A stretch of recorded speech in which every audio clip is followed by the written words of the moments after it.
Hey, what's up? This is Pete from New Jersey Mat Chat. I'm here with Doug, and today we have a special podcast for you. We have on two of the best officials in the state of New Jersey, according to my man Doug right here. We got on Gary Wade, and we got on Vinny Russo. Want to tell us a little bit about these guys? Yeah, Vinny Russo is the state assigner for postseason wrestling, and as well as assigner up North Jersey for regular season duels. Vinny's been on the mat since 1982. There's nobody that knows more about the art of officiating than Vinny Russo. He was grateful to come on, offered a lot of insight, and it was fantastic. Gary Wade, also a highly regarded official in the state of New Jersey, as well as an NCAA Division I official. Also, tons of knowledge, good insight. It's an educational episode, and I think everyone's going to enjoy it. I have to say, it's definitely something that if you're a wrestler or a coach and you have any questions about officials, how to handle them, and how to handle wrestling in general, this is something that I learned a ton from, and I can't imagine anyone else wouldn't. It's very productive. Yeah. So Productive. Without further ado, New Jersey! You know, let's start talking about the kids who aren't ever talked about. exactly. Welcome to Jersey Mat Chat. And today we have two distinguished guests who Doug's going to introduce here. Well, we have Vinny Russo, who is the state wrestling officials postseason assigner. So any official you see at the sectionals, groups, districts, regions, or states, he assigns them. Directly to my right, we have Gary Wade. Gary Wade is a longtime high school official, NCAA official, and not a bad realtor. So, And if you can't tell, today's podcast is going to be all about officiating. The goal here today is to understand officiating a little better through the eyes of guys who were both officials for years, and Doug himself, who was also an official for years. So without further ado, let's get into it. let's go. First of all, guys, I want to thank you for coming on and pleasure. supporting Mat Chat and what we're trying to do here. Well, today is going to be more of an educational segment. Yeah. We're going to try to be as transparent as possible because let's face it, a lot of, usually the connection between wrestler and parent is the what? It's the referee. Yes. More so than even the coach. How many times have we heard, oh, the ref screwed my kid or the ref blew the call? Well, we're going to figure out today how much do you really know about wrestling or officiating to say that ref blew the call. Yes. So we're going to clarify some things. We're going to get into some things and hopefully get some questions answered that a lot of people are likely curious about. So, just Vinny, just a general background. Who are you? What do you do? How long have you been in it? Et cetera, et cetera. Thank you, Yep. Doug. I've been officiating since 1982, so that's 43 years. I have been assigning. I don't just assign the state stuff. I also assign 100 or so schools in North Jersey. I captivate mostly Morris County, Essex County, Hunterdon County, a lot of Passaic County, a lot of North Jersey schools. And it's been my passion my whole life. One thing that I got to say is wrestling's brought me to where I am today. I own a kitchen and bath remodeling company, and I'd say half my customers are wrestling people. Nice. Because word of mouth. Takes a village. Yeah. Yeah. It's a tight community, that's for sure. Yes, it is. Mr. Wade? My name is Gary Wade. I've been an official for 17 years. Prior to that, I wrestled in high school and was also a coach for a few years. After leaving coaching, I decided to become an official, and that was the best thing I ever did. I got to meet guys like you and guys like Vinny. It's been a tremendous ride over the years, and it's taken me all over the country, and I would have never imagined I'd get the opportunities and get to see the things and experience the things that I have through wrestling, and it's been amazing. I'm a dad of two and a real estate agent, and I cover all of New Jersey. So if anyone on Mat Chat listening, you need to buy or sell a house in New Jersey, I'm your guy. Don't be scared of those interest rates. Give them a call. Vinny, how did you get the let's start from the top. How did you get the state assigner role? How did that come I've been about? doing that for 15 years now, and it was an application process where you had to apply for the position. From what I understand, 7 or 8 guys applied to the NJSAA. Yeah. And I had to go down for an interview. Believe it or not, I still go every 3 years for an interview. They don't just give you the position and it's yours to keep. Okay. Every 3 years for all sports, not just wrestling. It's every sport that NJSA carries. And went down there for the interview and, keep my fingers crossed and was awarded the position. Who do you answer to? Colleen McGuire, she's in charge of wrestling at Okay. NJSA. Well, if she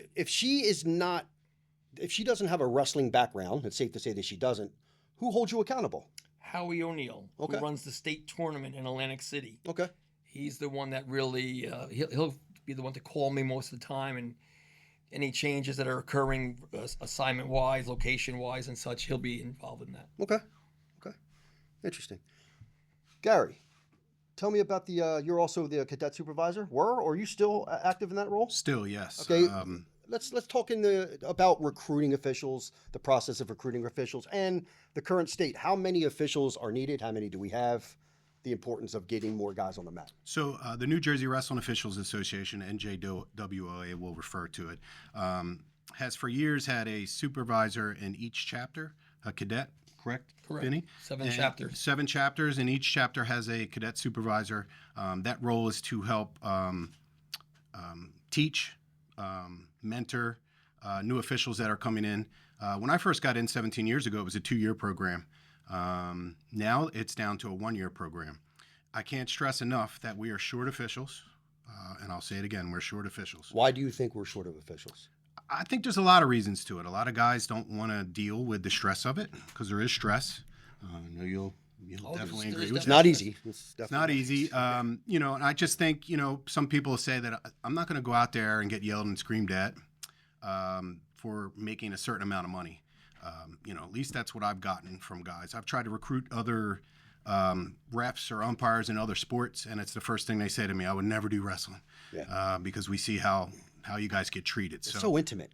It is intimate. And another big reason why we have a shortage is, with the addition of girls wrestling, has now added on a lot more matches to the demand, that we just cannot accommodate. Yeah.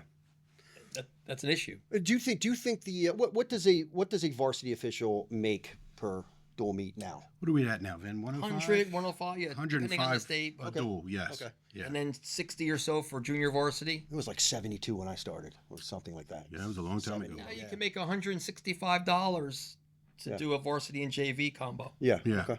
And what happens a lot is the girls will wrestle at 4 p.m., JV boys at 5:30, varsity boys at 7. Yeah. So an official can pick up 250 to 260 for a Monday, Tuesday, Wednesday, Thursday, Friday night. Yeah. Which is really a good score. It is. It was never like that before, I'll tell you that. It's Adding to that, it's the only thing I've ever done in my life that I actually am like, it's awesome to get paid for something you love to do. Yeah. And I've never had that in any job that I've had. It sounds like you got to do it for the love. That's Yes. what it sounds like. You have to do it for love. Well, Yeah. Now I got one big question. It's actually for all three of you.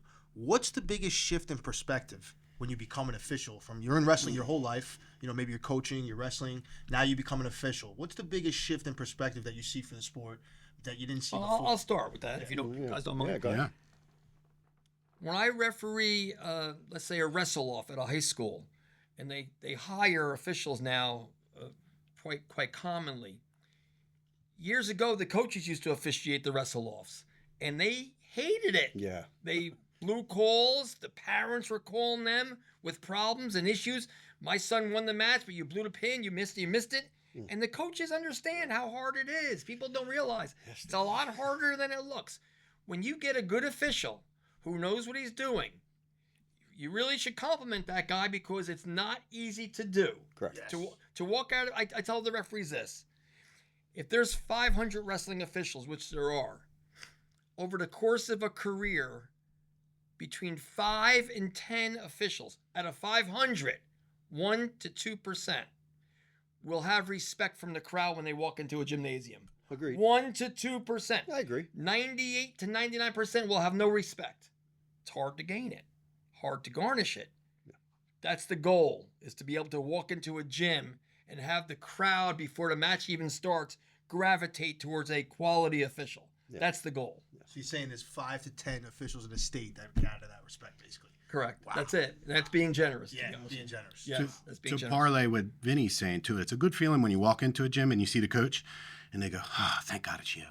Yeah. Like that's just a good feeling. Yeah. You know. Well, I could tell you the reason I became a ref was I started off coaching youth wrestling.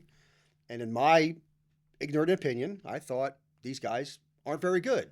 But see, I was one of the rare guys, rather than bitch about it, I joined the ranks. Right. I became one.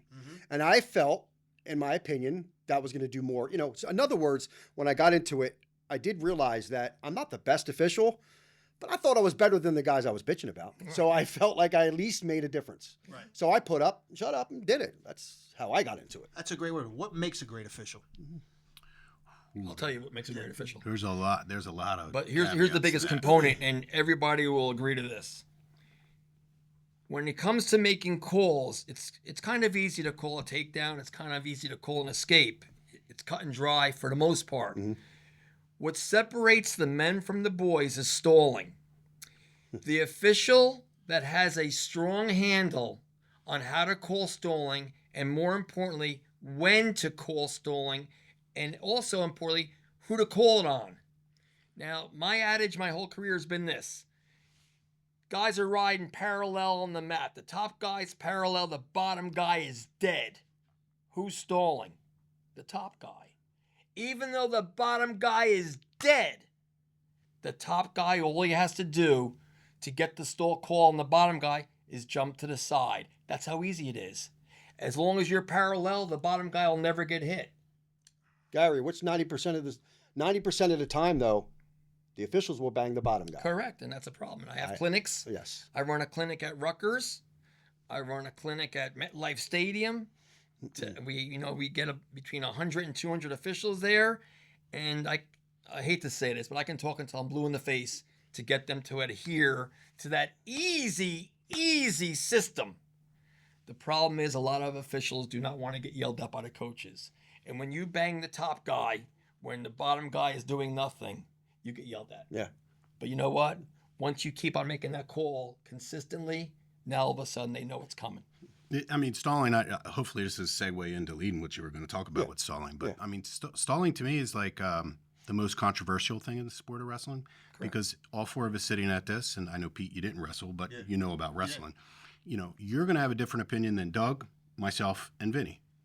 So it's hard to get everyone on the same page and be consistent with it. But what Vinny's been trying to do over the years is have these, these things that we can get together and clinics, and we're able to show. But again, what Vinny's saying is a lot of guys are afraid to make the call. Speaking of which, can I ask an honest question too? If you have a group of parents that are really riding you for that call over and over again, does that make you make the call or not? Which some guys do make the call because of that. Yeah, not a good official. Yeah. More so than the parents, but a good coaching staff can win a call here and there. Pete, I've walked off the mat being booed, and I knew I called the best match of my life. Yeah, but being booed is not, But no, you know what I mean by that. Right, I know I called. I was lights out and was booed all night. Because I know I did a good job. Right. They know exactly what I mean by that. But a lot of times the people that boo you all night are the ones who congratulate you at the end and say, good job. Well, yes. They're the same people. Yeah. Who they're mad at you the whole match. Yeah. And then they go, you know what, ref, you did a good job tonight. Because the parents are going to feed first and foremost off the coaches. Am I correct? Well, that's who feeds the parents. Right. Yeah. So if the coaches are acting like animals, the parents are going to think the coach knows what he's talking about, and it's a domino effect. Correct. So when you guys go to handle a rowdy crowd, do you start with the coaches? Well, you have to keep the coaches. Once you allow a coach to get off his chair or the bench, whatever it may be, that starts the problem. Absolutely. The crowd will definitely gravitate to that coach. When they see the coach going nuts on the referee, now all of a sudden it's a free-for-all on the referee. Once you sit the coach down, like my strategy has always been, be very respectful. And I tell the coaches this before the match starts. I will most certainly respect you. All I ask in return is respect back to me. Once you disrespect me, now we have an issue. Gary, what if I'm a coach, what would I have to say or do to cross the line at the table? I mean, there's a lot to it. I can say this. As soon as they see a guy like Vinny or myself or some of the other top guys walk in the gym, they know automatically what they're going to get away with and what they're not going to get away with. Yeah. As officials, we have we mentor. So I would say we're our own purple couch. We have a bunch of guys that we talk to that help us through the year. We use that as our our support group, our circle. I remember a few years back, a buddy of mine calls me. He's like, "Oh man, I had so and so tonight," and I was like, "Oh, cool. How'd it go?" He goes, "Oh, it was terrible." I said, "What was terrible about it?" He goes, "Oh, he was on me the entire time." So I'm listening, letting him talk, letting him do his thing, and then all of a sudden he's like, "You there?" I said, "Yeah, I'm still here." And he goes, "You got anything to say? Any feedback?" I said, "Did you warn him?" He said, "No, I didn't warn him." I said, "Did you take away a team point?" He said, "No, I didn't take away a team point." I hung up the phone. That's the problem. I clicked. You took the whistle. I clicked. I hung up the phone. He calls me back. He's like, "We got disconnected." I said, "No, we didn't get disconnected." He said, well, why'd you hang up on me? I said, that was your fault. Like, you allowed that to happen. Correct. You allowed it to happen. If we can backtrack for a second, Vinny, I'm curious on, okay, when do you begin assigning for postseason? You can't assign too early. That's the magical question. Yes, because people get work. The most common, I'll give you an example. There's 128 officials needed for the districts. 32 districts, 4 officials per total. 128 referees are needed. There's not really, I hate to say this, but there's not really 128 8s, 9s, or 10s out there for me to assign. Yeah. So now you go down the list, and now I'm down to the 7, 6. And I don't want to get into the 5s really, because most of the time they're young and inexperienced, a little green. I don't want to throw them into a district. So 5 meaning a rating? Yeah, 1 to 10. So rating. they understand. Okay. Yep. Okay. 1 to 10.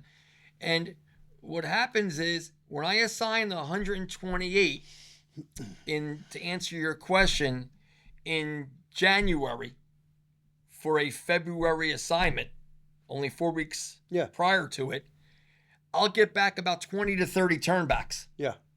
And people don't realize that. Yeah. But 20 or 30 guys give back their assignment.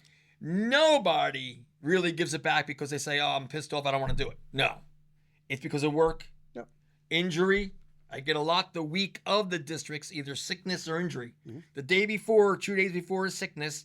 The week before is an injury that they have to get operated on. Mm. So when I get down to 128 to start, now I got to get 20 or 30 more guys. I'm down to number 158 when all is said and done. It's hard to accommodate that. Well, you used to assign way before January. You would give out assignments. I learned rules interpretation meeting. Correct. Right, I used to hand out the assignments then. Yes. And then it was just a bloodbath of getting turnbacks. And then that clarifies what I was going to follow up with. Why don't you wait until later in the season? Yes, you just that's what I do now. I wait as long. Even when I assign my 100 schools, the regular dual meets. Yeah. I don't start assigning that until the season starts mid-December. I assign that mid-November. Okay, so you assign group, sectionals, districts, regions, states all at the same time? For the most part. I try to leave the states to the end. Okay. Because I want to see who's turning things back. So I don't like to give an assignment back. I mean, out for a state assignment and then know I'm getting it back.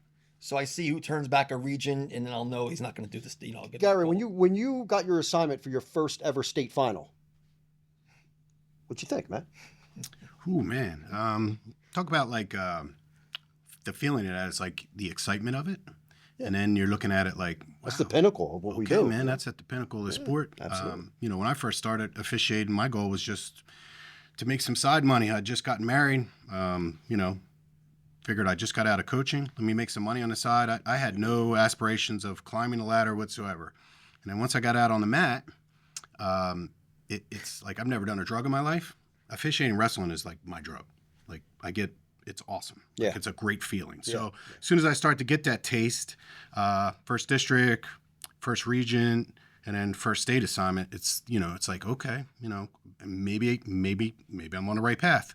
I'm doing the things I'm supposed to be doing. Kudos to Vinny. I came in at a good time when Vinny had just become the state assigner, and we had that evaluation system. Yeah. Prior to me, there was no evaluation system. So hopefully this segues to, which I'm sure you're going to get into. How much do you rely on? How much did you, or do you still rely on that? The evaluation? Yeah. Well, there's 4 components. Coach's input. Mm-hmm. I listen to what coaches say. I get emails and text messages, maybe 10 or 20 a day through the entire season. Coaches' votes. At the regional tournament, the coaches vote for their top 10, let's say, or top 20 officials in their region. The evaluation, I'd say, is 75%. Okay. Coaches' votes, 5%. Reason why? I understand why. It's a buddy system. Of course. Vote for Joe. He's a good guy. I went fishing with him. I did this with him. I want an evaluation from a quality evaluator. That way I know how good that official is. Correct. And there are 8, let me call them team leader evaluators. There's about 40 evaluators throughout the state. 8 are the team leaders. I meet with them at least once a month throughout the whole year, 12 times a year, 14 times a year.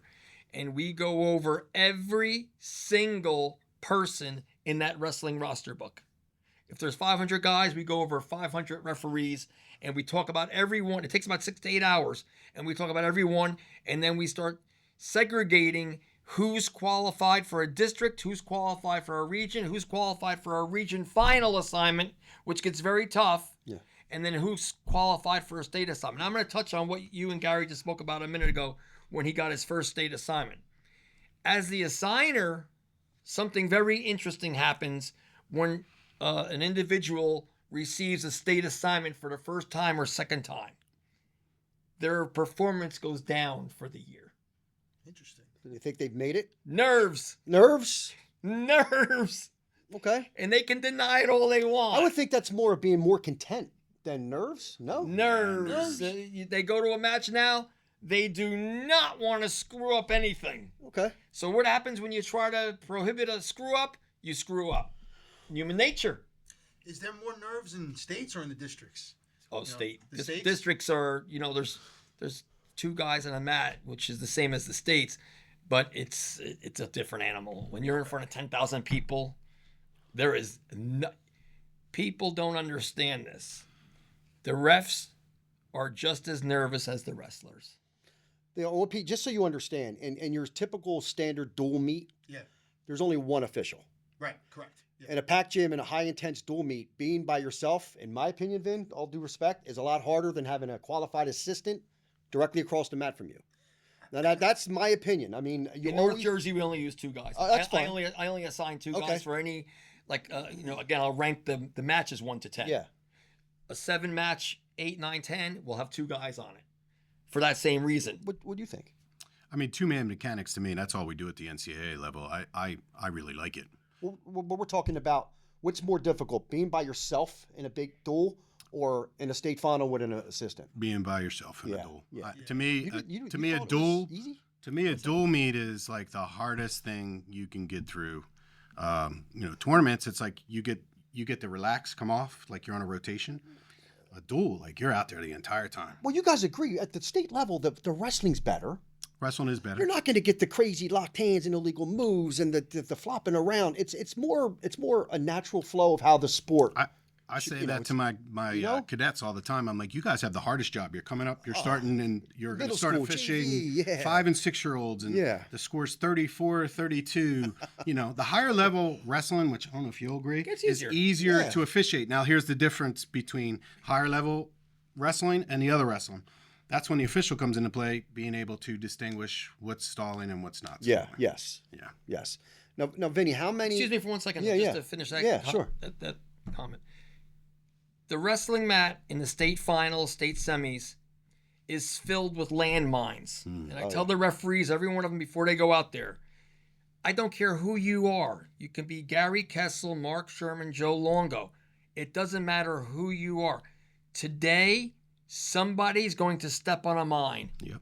You could be the most experienced official in this room, and it doesn't matter. Yeah. And once you step on the mine, it's impossible to get off of it. I know what you mean. Things snowball on you. Yep. And that's where it gets You very see difficult. something you've never seen before. That happens all the That's a time. lot. in the state finals. it Yes, happens. yeah, I'm sure. Yeah. That's brutal. How, in your opinion matters, you're the assigner, when does an official prove not to be state level official anymore? Well, that's probably But the hardest part. is there a telltale that you look for? Just, is he slower?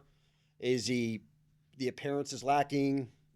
All of the above. All of the above. Can you kind of like? What I do in that respect, excuse me, I put an evaluator on it. When I feel I'm getting phone calls from coaches stating that the referee I had last night wasn't up to par, now all of a sudden he has a check in his folder.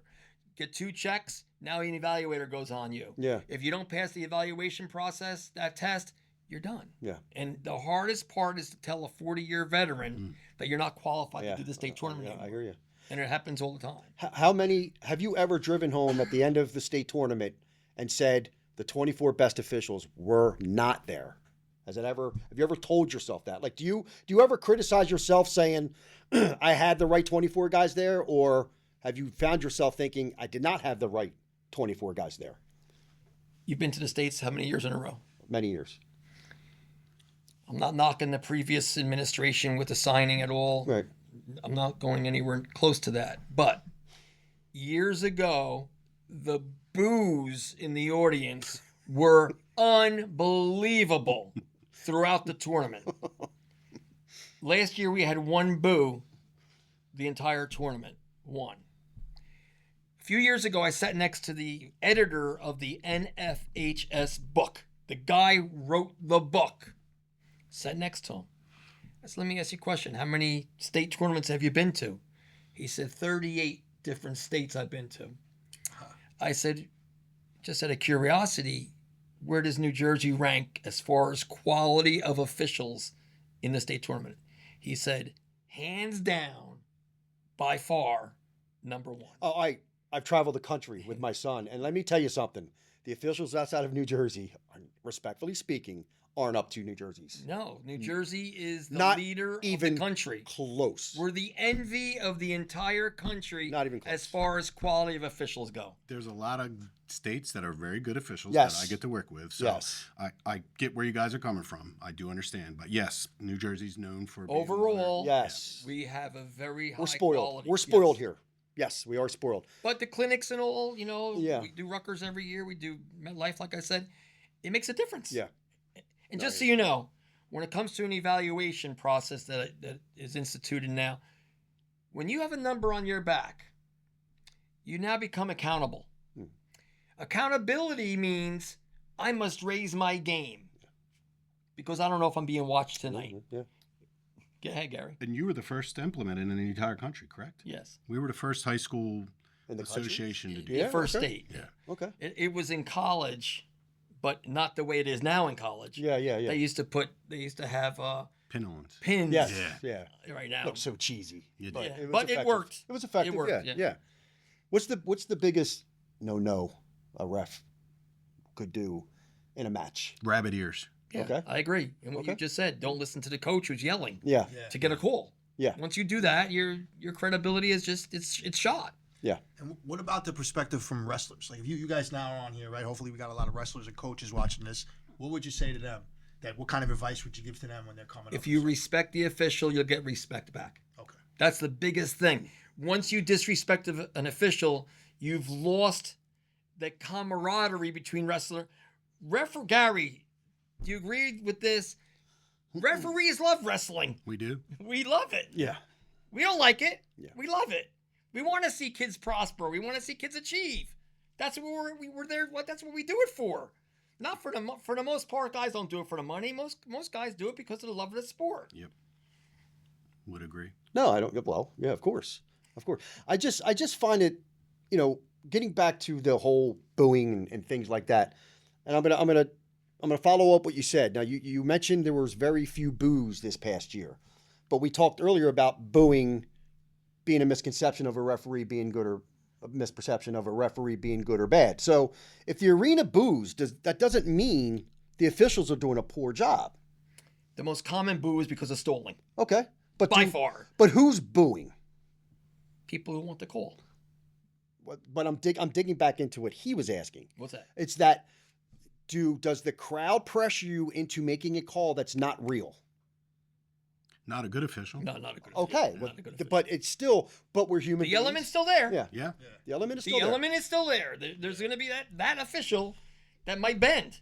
So I think like the misconception is that officials we have like an agenda. Yeah, There is no agenda. yeah, we don't care. who wins. Absolutely. We have no horse in a race. Agreed. Right. We see red and we see green, and we award the points accordingly. Yeah, Right. So the misconception is that we're out to screw a kid, or we make a bad call. Like if we make a bad call, and we make them. Vinny's made them. I've made them. course. You're gonna make them. of course. That's not something that like the car ride home and even trying to sleep that night after making a bad call. That's not a good feeling. No, it's Like impossible. it's a We know when we screw up. yes, we know. we do. We and know. and what's crazy though is there are sometimes you can make a call, and because of who you are and what you've done, Yeah, you get away with it. Yeah. Right. So, but that's not for say my young cadets that I'm teaching. Like they might make the same call and are going to get crucified. Yeah. Vinny makes that call, he doesn't get crucified, and that's just comes with Respect. the respect Yeah, of it. exactly. Back to that. So what kind of current rule in high school wrestling would you love to see either removed or changed? So we talked about this. You gave us a list of Yeah. things. The one that I'm going to say, and it's in the sport of wrestling altogether, and I don't know if you agree with this. Yeah. The rule I hate the most is taking away team points. Agreed. Because of a coach or a wrestler's It's the action. only sport that takes It's the well, only boxing does. Boxing does. Yeah, but it's the only sport, like, say in hockey, you get a power play. Yes. Guy comes out. Yes. Basketball, you got to earn the point at a technical foul. You earn it at the free throw line. Yeah, Like, yeah. you got to earn those points. To take away team points, to me, is like egregious, but I also have no answer. There's no answer to how you police that. You know, if a coach is out of control, there's got to be something, you know, with the penalty chart the way we have it. It just, to me, like, I don't know, to be able to take team points away that are earned, I don't know, that's a hard one for me. I you agree. know? It's a I hard applaud you for saying that. one. Yeah. Yeah. How about you, Vin? I hate to say this. That was the exact thing that I was going to say. So 40 years on the mat, right? 42 years. Many highly heated contested duel meets you've done. Okay. I think officials and I'm sure you guys would agree. And if you disagree, please tell me. In a highly contested duel meet, it's a one-on-one sport. It's emotional. There's student section. There's parents. A kid wins, he flexes, and he gets a team point deducted. That's when the rule book. I found when I was officiating, common sense should prevail over what the rule book says. Do you agree? Doug, or here's the disagree? problem. Here's the problem we Agree or have with that disagree? now, okay? Yeah. 9 refs won't call it, Correct. and 1 will. Correct. That's a problem. But the one that calls it is going to get crucified. Correct. Right. For making the right call. But do you agree with what I said, though? Yes. Let them flex. Do you Let watch 'em it on? flex. Do you watch when they score a touchdown on the NFL? What do? They do everything. They do everything. Yeah. What about the NCAA? It's definitely become more in college. They definitely celebrate a little more than they used to, I would say. Correct. It's an entertainment. It's entertainment. And the kids, I hate to say it, it doesn't make you a cocky.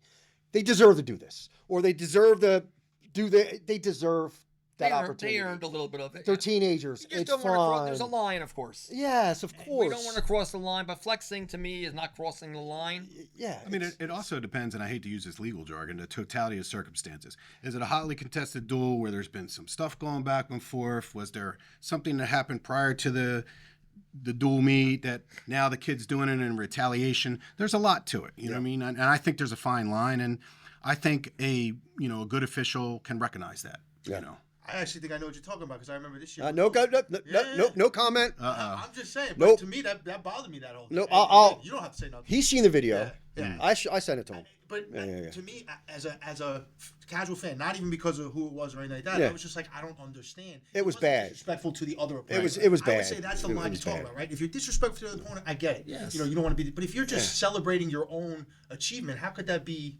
How could that be not? Big Or if you're repping your own school. Right. Yeah. Right. You're rep. If I do this or do this, you are proud of your school. Right. You're not insulting the other school. You're showing you're proud of your school. Correct. Look, this is us. Yeah. And team point. Yeah, that bothered me. Yeah, It's just it's whatever. You know, that's the wrestling dad in me coming out. We don't have the video, so we can't comment on it. I've sent you the video. I have a quick question. The new rule change this year. It's more college with the 3 points. What'd you guys think of that in terms of high school? How did it work out? So I guess we had a 3-point takedown 2 years prior to.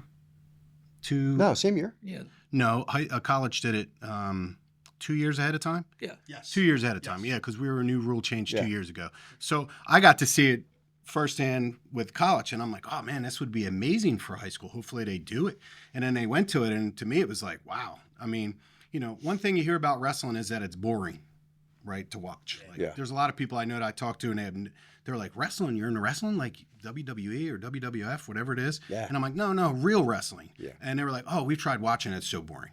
And I got to be honest with you. I can't disagree with them. The scoring now that we want more scoring is supposedly going to make it better. And I see that happening. Plus, it eliminated about 1 hour at this year's state tournament. That was did way it? ahead of schedule. Yeah. Yes, for the first time. Actually, the wrestlers were getting pissed off. Yeah, we were ahead of schedule The because of so many wrestlers were tech getting falls. pissed off. Yeah. Wow. Okay. There were so many tech falls in the first Yeah. period. Yes. Yeah, that narrowed We were the getting gap. tech falls. Yeah, for You sure. know what? That makes a big difference time-wise. I like it. I love the 4-point near I fall love with it too. I love it. I I think it's also great. feel like there's a chance for somebody to come back too. You could be down, It could. and now you got a chance to come back. There were a few Correct. matches I had Yeah. this year in college 7 where there was points guys down like 9 points. One takedown, You know? one takedown to the back is 7 points. Yeah. Yeah, I was telling Doug, there's a few matches that I had. The kid was losing 9-0, ended up coming back and winning the match. Wow. Yeah, and kudos to that kid. Right. You know, Yeah. that's gritty. Is that the biggest change you think that's happened? Is those kind of Definitely. swings? That's gigantic. Yeah. For high school wrestling, you know. And do you think that will make the kids more prepared for college now that the rules are similar? Yes. Or does that make it, it's That's not always the difference? goal. That's always the goal. Okay. The transition should be Smooth. equal. Yeah, smooth and And equal. that's always the gripe of college coaches. Yeah. You know, college has riding time. High school used to have riding time. When I wrestled in the 70s, we had riding time. But what that promoted was a very boring match. And to create some excitement, you take away riding time. Now all of a sudden, you're not just there to ride somebody for 4 minutes of a 6-minute match. And it does create excitement. So they might tweak the riding time thing in college. I know 2 years ago. So No kidding, really? So it's every 2 years in the NCAA they do a rules change every 2 years, and they throw a lot at us every 2 years. You know, last rule change year they talked about getting rid of the riding time if you didn't score any near fall. So if you had no near fall points, I like that. You didn't get your point for riding time. So that didn't pass, and that's done through a committee with the coaches. All the new rules are done through the coaches, and then there's a committee that votes on it. The officials have no say in that whatsoever, none. They put 2 guys on the committee that are officials just to bounce ideas off of, and that was one of them. That got shot down, but I could see that possibly coming back. This is a rule change year this year, so we'll see. I mean, to me, I think that would be good, you know. How does it work in high school? Or In is it- terms of making the rule change, like who makes those decisions? Oh, that's not Kansas City. Okay. Indianapolis, right? Indianapolis. Yeah. The National Federation of High Correct. School. Okay. The book that he's referring to was written. Like our state rules interpreter, who is Gary Kessel, he will either go to Indianapolis or it'll be a Zoom call, and they give a survey out to like maybe 20 guys every year in each state to go over some possible rule changes, and that's how they they organize all the different rules. This year coming up, there's nothing really outstanding this year as far as major rule change. That's the other great thing about wrestling. We keep reinventing ourselves. Like the rules for football don't change much. The rules for baseball don't change much. Wrestling, we have to keep reinventing ourselves, because these wrestlers are smart and they know how to circumvent certain things. So that's when they come up with these new rules. Prior to the state tournament, are the 24 officials there, are they kind of encouraged There's not 24. I'm sorry. How many are there? At the state tournament this year, there was 56 officials. Was there used to be? Well, there's 26? 32. There's 32 on Thursday. There's 4 per mat now. There used to be 3, Okay. but because of the Oh, time, okay. now we're there for like 12 hours on Thursday. Okay. I can't put guys on there for 12 straight hours. I got you. And instead of having 3 guys per mat, I increased it to 4 guys per mat. So now you get a 2-match break. Yeah. Where you referee, or first you assist, you referee, then you're off for 2 bouts. Yeah. Which is now at least a break. Because in hindsight, you could have assisted, referee 2 overtime matches, sit 1 match when there was 3 guys, a 30-second pin, now you're back out there for another half hour. Well, I guess here's my question, and I've noticed it more when I became a wrestling dad and when my son hit high school, and I love it though. But this is the most common parent gripe, that stalling is only called how it's supposed to be called at the state tournament and not prior. So my question to you is there like a gathering before the state tournament? No. What it is the quality of official. Okay. It all goes back to the same $1 million question. Yes. Can that referee, does he have the courage, the experience, and the knowledge to call stalling? Fair enough. The rookie guys are not going to call it like that. Yeah. The experienced guys, and those are the ones getting the state tournament, they know how to call it. They're comfortable. There's a comfort zone there. Also, a good official with the consistency part of stalling should be calling it first assignment of the year. Not the case. All the way through. Not the case. But I do see it in some cases. Yeah. And Vinny will agree. Yeah. Yeah. It's a breath of fresh air watching wrestling in Atlantic City. Because the best guy, Yeah, but remember, I've been on both sides of the circle. Right. And I can appreciate this is how it should be called. Right. You've actually been on 3 sides of the circle. Correct. But the point is, I appreciate officials who understand stalling and call it correctly. I appreciate it. Consistent. Yes. I have another issue with consistency, and we've spoken about this. The pin. Some officials call it blades hit the ground, they call right away. Some wait for a little bit of time. I guess it's supposed to be 2 seconds, right? 2 full seconds, yeah. What do you guys think about that? Because I've seen it both different ways. Me personally, from an amateur, I prefer when it's there. That's it, and instead of this like A touch pin is consistency. Though. Yeah. A touch pin is Right. consistency. I agree with that. What do you guys think about that? From officiating? You don't want to call a touch pin where as soon as Right. But me personally, I did not have a 2-second pin. I had probably a 1-second pin. There. He's being honest. I'm being I honest. like it. It's not, anybody who calls a 2-second pin, it becomes 3 seconds before you know it. Yeah, You it's get yelled at by everybody. Yeah. A 1-second pin, the guy's flat in his back. 1 second's a long time. Yeah. It's a long time. Yeah. And you call a pin, and as long as you're consistent with the 1-second pin, you won't get in trouble. Gotcha. It's when you don't call it a few times, then you get in Then trouble. it becomes an issue. Correct. That makes sense. If you're consistent with whatever you call, 1 second, 2 second, no problem if you're consistent. That's funny he brings that up, the non-wrestling guy, right? Because that's the second thing that most people complain about. Yeah.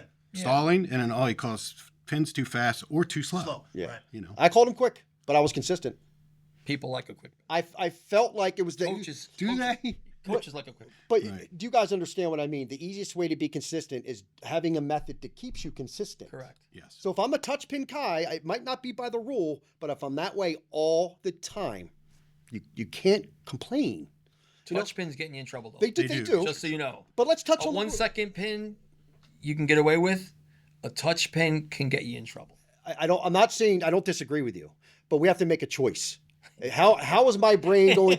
How is my brain? Let's not. You want to get into the rule book because I have a good question now based on the rule book. Oh no.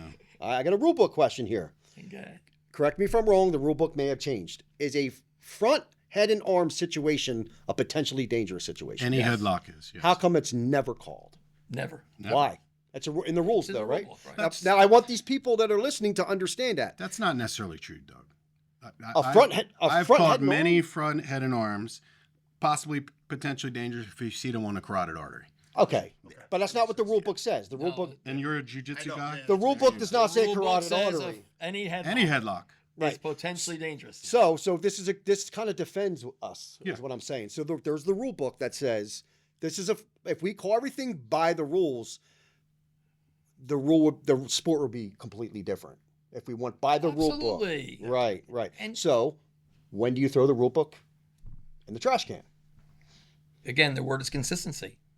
With whatever you're going to do, if you're going to call a front headlock illegal or potentially dangerous from match 1, do it through match 14. But no one calls it. No, nobody. Calls That's my question to you. When it's like the strike zone in Major League Baseball. By the book, it's this big, but in a game, it's this big.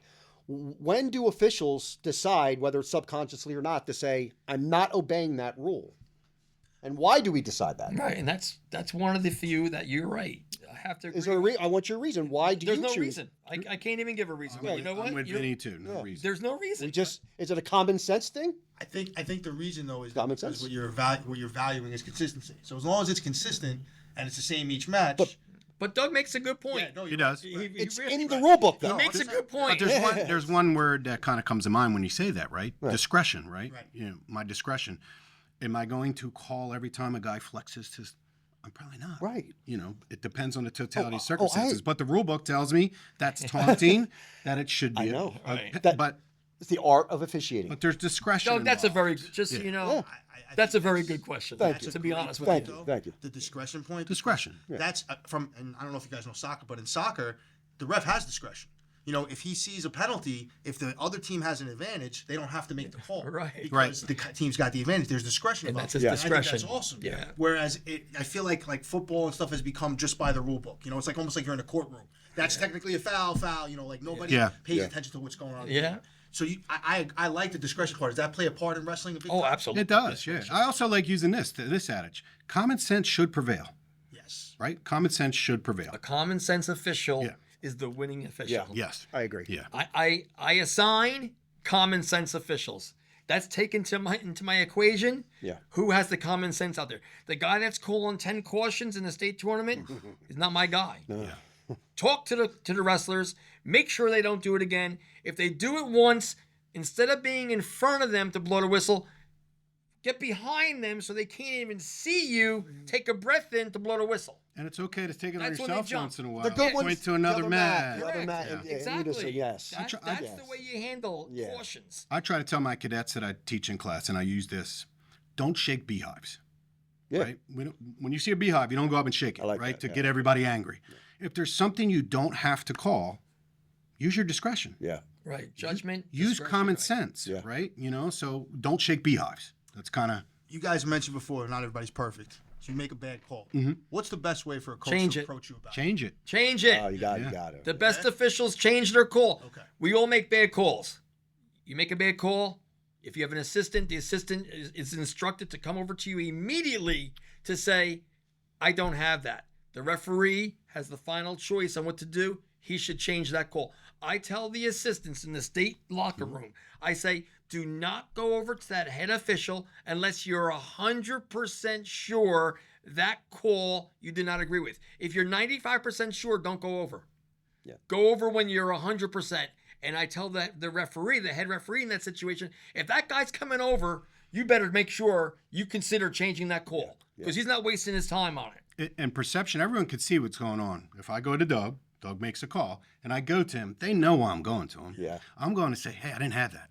Yeah. But then that becomes now on the head official that has the whistle, right? And that's what also makes a good official to a better official. A guy that doesn't have an ego, that's not afraid to change the call if he made the bad Holds call. himself accountable. There's been many times I made a call, the guy came to me and said, I didn't have it, no problem, you take it off the board. Yeah. It's not let me think about it. Coaches appreciate it. The crowd Yes, appreciates they it. do. absolutely. And even with wave offs, sometimes you call them too fast, it happens.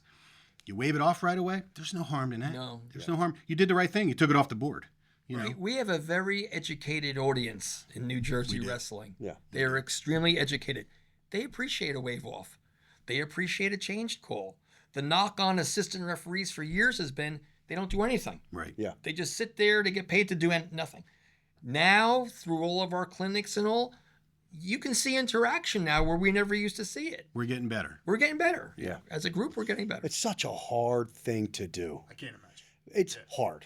I've done 3 sports. If you guys There's you've nothing done like multiple, there's nothing like that. It is hard. It is man. hard. It's hard to do. I'm That was telling my you. question with the districts is because I know in states, obviously, there's 10,000 people. It's a lot. But I feel like there's a lot of mats and there's a lot of things going on. So you can kind of Get lost a get little lost bit. Until you get to that. Everyone's watching. Until you get to that one mat. Yeah, right, exactly. But the people in states, the crowd, they're all zeroed in usually on one mat of the 8. Right. They know, they look at the brackets. They know this kid's wrestling this kid. Right. They're tuned in. They know for the most part. That makes sense. Yeah. Yeah. Okay, I insist that we close this out with obviously we lost one of our best guys, Sean Felkins. Sean Felkins was a big part of the sport, officials. So I think it's only appropriate that we close this out with our favorite quick Sean Felkins story. So just give a little education to the audience. Yeah. Sean Felkins is a legendary wrestling official from South Jersey. His number was 523. Yep. That's ingrained in all of our heads. Sean, to me, is just one of them guys that everyone loves Sean, right? He might have not had the best mechanics, and that was also the running joke with him because his mechanics were terrible.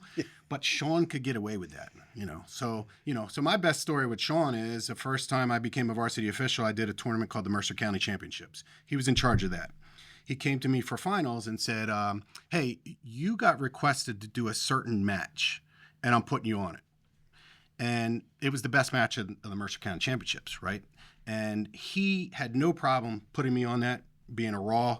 And afterwards, I'm like, hey, why did you do that? He said, because I wanted to test you. I could see that that you're going to climb the ladder. So to me, he got the utmost respect for giving me the best match in that Mercer County Championships. And then from that point on, it just, Sean and I were two peas in a pod, just like you were with him, And Vinny got to experience him in a different level because Vinny's from North Jersey, so you didn't get to see Sean as much as we did. Yeah. Sean was my mentor. If I had a problem, I told you there was a circle, keep a circle of guys that can mentor you.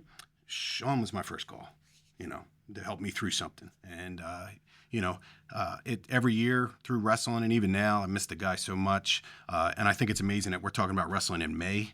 Yeah. So I was excited driving my hour-and-a-half ride up here just to talk wrestling in May. This is awesome. here. You know what I mean? This is amazing, How about you, Vin? I'll preface it by saying this. In any sport, professional, collegiate, high school, the biggest honor, I would think, is having your number retired. Yeah. Right? So I came up with the idea this past season to retire 1 or 2 officials number per year. Oh, that's a great I idea. have a committee of 8 men that decide on whose number will be retired. The criteria is quite stringent. Yeah.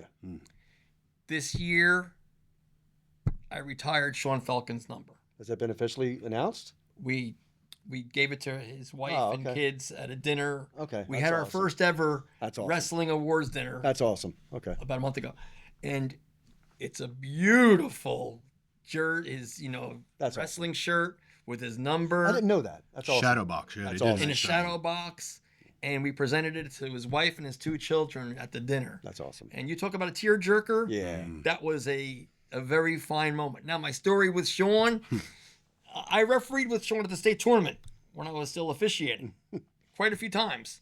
Sean did the state finals 5 times. And I was tired. I said, oh my God, I'm so tired. And Sean was sitting next to me. I said, Sean, man, I don't know how I'm going to do these finals. I'm so tired. What the hell's going on? And he opened his gym bag and had about 5 hours. 55 hours. The little drinks in his gym bag. He goes, popped here. them like, oh. He goes, here, take one. And he popped 2 right in front of me. I said, Sean, what are you doing? He was known for those, man. Oh yeah. He But loved it his was 5 the hours. best, man. I'll tell you. Sean had a way of lighting up a locker room of officials. Yes. He always had a smile on. Yeah. He was always positive. And I hate to bring up death in any way, shape, or form. But when you talk about a courageous guy, I personally do not possess the courage that Sean had.